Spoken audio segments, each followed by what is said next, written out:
प्रमुख चर्चा का विषय है हमारे ओवरब्रिज का और समस्याओं के बारे में विचार विमर्श के लिए प्रेस कॉन्फ्रेंस बुलाई गई है। उसमें मैं ये कहना चाहता हूँ कि जो एक तरह से ये भ्रम फैलाया जा रहा है कि जनप्रतिनिधियों ने इसमें उदासीनता रखी है, इसके बारे में मैंने सारे प्रमाण आज उपलब्ध कराए हैं और मैंने लगातार 2011 से लेके 2022 तक विधानसभा के माध्यम से, कलेक्ट्री के माध्यम से और जितने भी डिपार्टमेंट हैं उनके माध्यम से ये ओवरब्रिज का मुद्दा उठाया है। इन मुद्दों में मेरे को सरकार से ये आश्वासन, ध्यानाकर्षण प्रस्ताव, तारांकित प्रश्न और बजट भाषण के माध्यम से हर मुद्दे को मैंने उठाया है। उसके बावजूद इस सरकार ने लिपापोती करके और षड्यंत्र पूर्वक एनजीटी का आदेश पारित करवाया है, तो ये निश्चित रूप से हमारे शहर के साथ विश्वासघात है।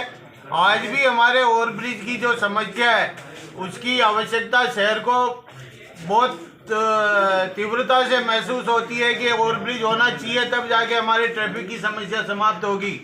तो आज भी जनता चाहे तो जनता के साथ है हम। मीडिया जिस तरह का सहयोग अब प्रदान कर रहा है, तो मीडिया के माध्यम से भी हम ये कहना चाहते हैं कि मीडिया, जनता जिस तरह से चाहे, हम आंदोलन, धरना, प्रदर्शन जिस माध्यम से हो, लेकिन आपका अगर सहयोग मिलेगा तो निश्चित रूप से हम इसमें सफलता की ओर अग्रसर होंगे। इनके पास जो कल एक ज्ञापन दिया गया है, उस ज्ञापन में मेरे पे आक्षेप लगाया गया है कि मैं उस रोड को नहीं बनने दे रहा हूँ। इस बारे में मेरा अनुरोध है कि मैंने कभी रोड का विरोध नहीं किया। मैंने प्रशासन से केवल ये कहा कि जो 250 मकान अगर आप गिरा के रोड बनाओगे तो ये गरीबों के साथ अन्याय होगा।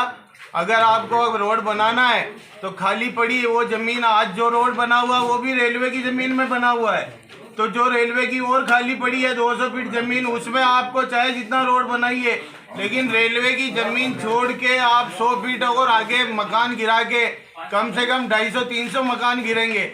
उन गरीबों का कोई न कोई धनी दौरी होगा जो 50-50 साल से आज चपरासी कॉलोनी के नाम से सरकार द्वारा दी गई कॉलोनी में निवास कर रहे हैं। तो या तो उनका मुआवजा दे, पट्टा दे और उनको नए मकान बना के अगर आप देना चाहें तो दे, और आपसी सहमति से ये करें। मेरा रोड का विरोध नहीं है। भीलवाड़ा शहर के विभिन्न ज्वलंत मुद्दों पर जनता को राहत देने के जो हम सबके द्वारा प्रयास किया जा सकते हैं, उसके ऊपर चर्चा करने के लिए हम सब आज एक साथ इकट्ठा हुए हैं। उन्हीं मुद्दों में से एक जो मुद्दा है वो भीलवाड़ा रेलवे ओवरब्रिज का है, जिसका करार जिंदल शाह लिमिटेड और भीलवाड़ा नगर परिषद के बीच में हुआ था। विभिन्न कारणों से हम विभिन्न नेशनल ग्रीन ट्रिब्यूनल के माध्यम से और जो फैसले आए हैं उस वजह से उनकी क्रियान्विति नहीं हो पाई और वो एक पर्टिकुलर किसी एक इशू पर उसकी सुप्रीम कोर्ट तक सुनवाई हुई और सुप्रीम कोर्ट ने हमारे पक्ष को न मान के, एक पिटिशनर था नोरतमल शर्मा, उसकी राय मान के, उसकी राय को, उसको जो कहा उसको मान लिया है। लेकिन मेरा जो कहना है इसमें, मैंने जो राज्य सरकार से वापस पुनः इसके ऊपर पुनर्विचार याचिका के लिए, सहमति के लिए पत्र लिख रखा है।